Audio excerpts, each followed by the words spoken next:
இந்த செஷனில் நம்ம காஸ்ட் ஆஃப் கேபிட்டலை பற்றி தெரிஞ்சுக்கலாம். காஸ்ட் ஆஃப் கேபிட்டல் அப்படின்னா என்ன? இப்போ உங்கள் பிஸ்னஸ் வந்து பல சோர்ஸஸ்லேருந்து ஃபண்டு ரைஸ் பண்ணுவாங்க.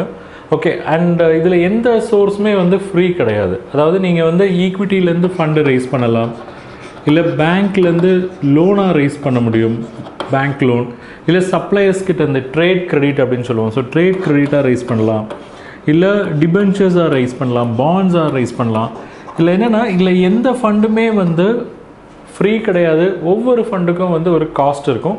ஸோ அந்த காஸ்ட் எல்லாம் நம்ம ஃபேக்டர் பண்ணி ஓவராலாக அரைவ் பண்ணுறது தான் வந்து நம்ம காஸ்ட் ஆஃப் கேபிட்டல் அப்படின்னு சொல்லுவோம். ஒவ்வொரு எலமெண்ட்டுக்கும் இருக்கக்கூடிய காஸ்ட்டு வந்து நம்ம காஸ்ட் ஆஃப் ஸ்பெசிஃபிக் ஃபண்ட் அப்படின்னு சொல்லுவோம். இப்போ ஃபார் எக்ஸாம்பிள் ஈக்விட்டிக்குன்னு அப்படின்ட்டு ஒரு ஸ்பெசிஃபிக் காஸ்ட் இருக்கும். Bank loan, trade credit, debenture, இது ஒவ்வொன்றுத்துக்கும் வந்து ஸ்பெசிஃபிக் காஸ்ட் இருக்கும். அண்ட் அந்த காஸ்ட் அரைவ் பண்ணுறதுக்கு அப்படின்ட்டு நமக்கு வந்து ஒரு ஸ்பெஷல் ஃபார்முலாஸ் அந்த மாதிரிலாம் இருக்குது. அதெல்லாம் நம்ம யூஸ் பண்ணி காஸ்ட்டை வந்து அரைவ் பண்ணுவோம். Okay, right. இதில் நீங்கள் முக்கியமாக தெரிஞ்சிக்க வேண்டியது weighted average cost of capital. அதாவது நம்ம காஸ்ட் ஆஃப் கேபிட்டல் அப்படின்னு சொல்கிறோம் அப்படின்னாலே நம்ம என்ன மீன் பண்ணுறோம்? Weighted average cost of capital. அதாவது weighted average cost of capital அப்படின்னா என்னென்ன சோர்ஸஸ் இருக்கோ அந்த சோர்ஸஸ்க்கு வந்து நம்ம என்ன பண்ணுவோம்? வெயிட் அப்ளை பண்ணுவோம், வெயிட்டேஜ் கொடுத்துட்டு அந்த வெயிட்டேஜுக்கு ஏற்ற மாதிரி வெயிட்டட் காஸ்ட் ஆஃப் கேபிட்டல் நம்ம அரைவ் பண்ணுவோம். அதை அக்ரிகேட் பண்ணுறது தான் வந்து weighted cost of capital or weighted average cost of capital. Just இந்த எக்ஸாம்பிள் பாருங்கள். இப்போ உங்களுக்கு ஈக்விட்டி ஃபண்ட் இருக்குது, ஒரு 100 lakhs இருக்குது அப்படின்னு வச்சுப்போம். டிபென்ச்சர் எடுத்திருக்கீங்க ஒரு 100 lakhs.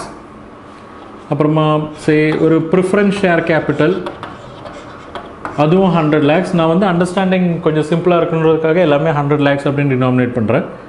பேங்க்லேருந்து நீங்கள் லோன் ரைஸ் பண்ணுறீங்க, பேங்க் லோன் 100.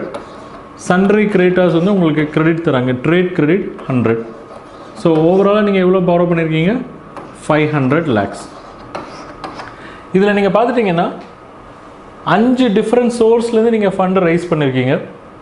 இதில் ஒவ்வொரு சோர்ஸினுடைய வெயிட்டேஜை வந்து உங்களால் அரைவ் பண்ண முடியும்.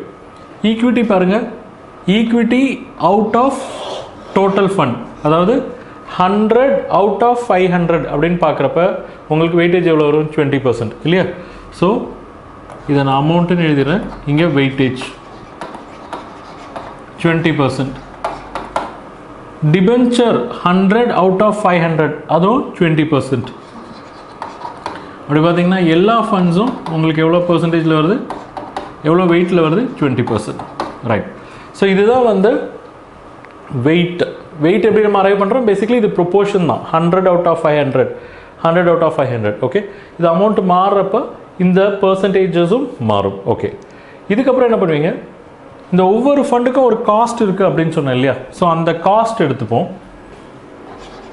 இப்போ ஃபார் எக்ஸாம்பிள் இப்போ ஈக்விட்டியோட காஸ்ட் வந்து 20% அப்படின்னு எடுத்துக்கோங்க. ஒரு ரஃப் எக்ஸாம்பிளாக தான் சொல்கிறேன். டிபென்ச்சர்னுடைய காஸ்ட் வந்து 10%. ப்ரிஃபரன்ஸ் ஷேர்னுடைய காஸ்ட் வந்து 15%. பேங்க் லோன் வந்து லெட்ஸே அவங்களும் 10%. ட்ரேட் கிரெடிட் அவங்க வந்து 15%. இப்போ உங்களுக்கு ஒவ்வொரு சோர்ஸினுடைய காஸ்ட் என்ன அப்படின்ற இன்ஃபர்மேஷன் உங்களுக்கு இருக்குது. இங்கே வந்து இன்ஃபர்மேஷனாக இருக்குது. ஏன் அப்படி சொல்கிறேன் அப்படின்னா இதை நீங்கள் அரைவ் பண்ணுறதே வந்து ஒரு செப்பரேட் டீட்டெயில்டு கேல்குலேஷன் போகும். ஸோ இப்போ வந்து உங்களுக்கு இன்ஃபர்மேஷன் இருக்குது. இந்த காஸ்ட்டை வந்து நீங்கள் இந்த வெயிட்டோட மல்டிப்ளை பண்ணிங்க அப்படின்னா, அதாவது இந்த காஸ்ட்டை நீங்கள் வெயிட்டோட மல்டிப்ளை பண்ணிங்க அப்படின்னா உங்களுக்கு என்ன கிடைக்கும்?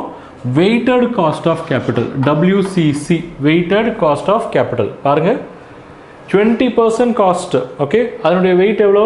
20% தான். ஸோ 20% இன்ட்டு 20% உங்களுக்கு எவ்வளோ வரப்போகுது? 4%. 10% காஸ்ட். ஓகே, அதனுடைய வெயிட் வந்து 20%. அப்போ எவ்வளோ வருது உங்களுக்கு? 2%. தேர்டு 15% காஸ்ட், அதனுடைய வெயிட் 20%, ஸோ 3%. 10% வெயிட் 20%, 2%.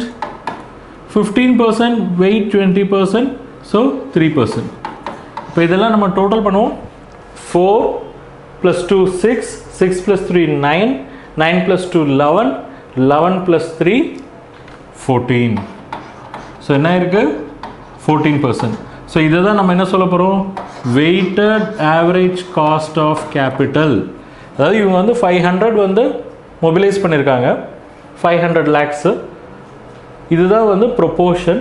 அந்த ஒவ்வொரு ஃபண்டினுடைய காஸ்ட்டை பார்த்துட்டிங்கன்னா இந்த மாதிரி இருக்குது. ஸோ இதை வந்து நீங்கள் இந்த 2 எலமெண்ட்டையும் மல்டிப்ளை பண்ணுறீங்க. Weight into cost is equal to weighted cost of capital. அப்படி அரைவ் பண்ணுறப்போ உங்களுக்கு 14% வருது. ஸோ இந்த முறையில் வந்து நம்ம காஸ்ட் ஆஃப் கேபிட்டல் கம்ப்யூட் பண்ணோம் அப்படின்னா அது என்ன ஆகுது? Weighted average cost of capital. இன்னொன்று இதுக்கே வந்து நமக்கு ஒரு ப்ராடக்ட் மெத்தட் இருக்குது. அது இன்னும் கொஞ்சம் சிம்பிளாக புரிகிற மாதிரி இருக்கும். பட் ஆனால் இந்த மெத்தடில் போகிறப்ப தான் வந்து நமக்கு கரெக்டாக இந்த வெயிட்டேஜ் ப்ரொப்போர்ஷன் எல்லாம் வந்து கரெக்டாக நமக்கு தெரிய வரும். நான் இந்த டேபிளையும் மறுபடியும் ரிப்பீட் பண்ணுறேன் பாருங்கள். நமக்கு ஈக்விட்டி எவ்வளோ இருந்தது? 100. Then debenture, preference share, bank loan. Debenture 100, preference share 100, bank loan 100, trade credit 100. இப்போ இந்த ப்ராடக்ட் மெத்தடில் நம்ம என்ன பண்ண போகிறோம் அப்படின்னா, இந்த காஸ்ட் ஆல்ரெடி நம்ம இன்ஃபர்மேஷன் கையில் இருந்தது இல்லையா, அதை எடுத்துக்கலாம். காஸ்ட் எவ்வளோ? 20, 10, 15, 10, 15.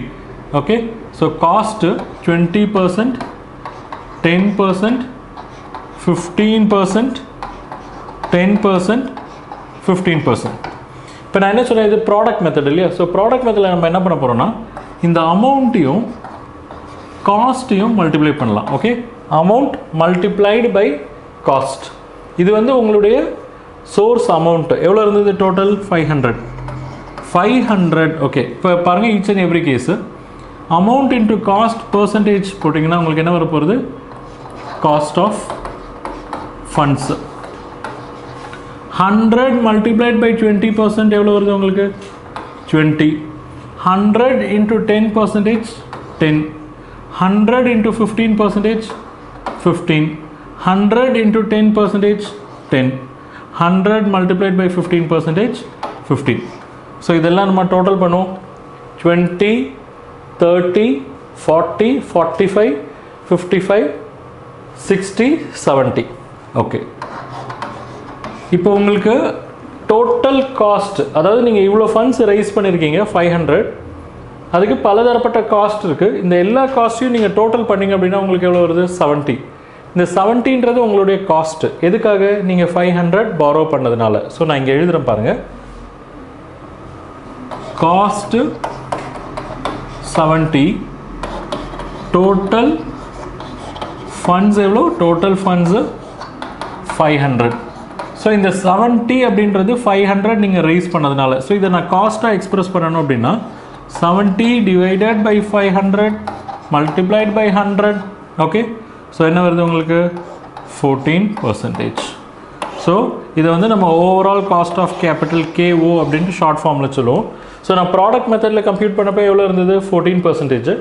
இதே நான் வெயிட்டட் ப்ரொப்போர்ஷன் டேபிளில் போனப்போ வந்து எவ்வளோ இருந்தது? 14%. ஓகே, ஸோ இங்கே நம்ம காஸ்ட் ஆஃப் கேபிட்டல் அப்படின்னா பேசிக்கலி நீங்கள் டிஃப்ரெண்ட் சோர்ஸஸ்லேருந்து நீங்கள் ஃபண்ட்ஸ் மொபிலைஸ் பண்ணுறீங்க இல்லையா, அதனுடைய ஓவரால் காஸ்ட்டை வந்து நீங்கள் பர்சன்டேஜாக எக்ஸ்பிரஸ் பண்ணுறது தான். இங்கே வந்து வெறும் பர்சன்டேஜ் மட்டும்தான் தெரிஞ்சது. இந்த மெத்தடில் வந்து எவ்வளோ காஸ்ட் அப்படின்றதும் தெரிஞ்சது. 70 out of 500 தான் வந்து உங்களுக்கு என்ன ஆகுது? 14%. ஓகே, ஸோ இதுதான் வந்து வெயிட்டட் ஆவரேஜ் காஸ்ட் ஆஃப் கேபிட்டலினுடைய பேசிக் ஃபண்டமெண்டல். நம்ம வந்து ஒவ்வொரு ஃபண்ட்ஸினுடைய காஸ்ட் வந்து எப்படி அரைவ் பண்ணுறது அப்படின்றத ஃபாலோயிங் செஷன்ஸில் பார்க்கலாம்.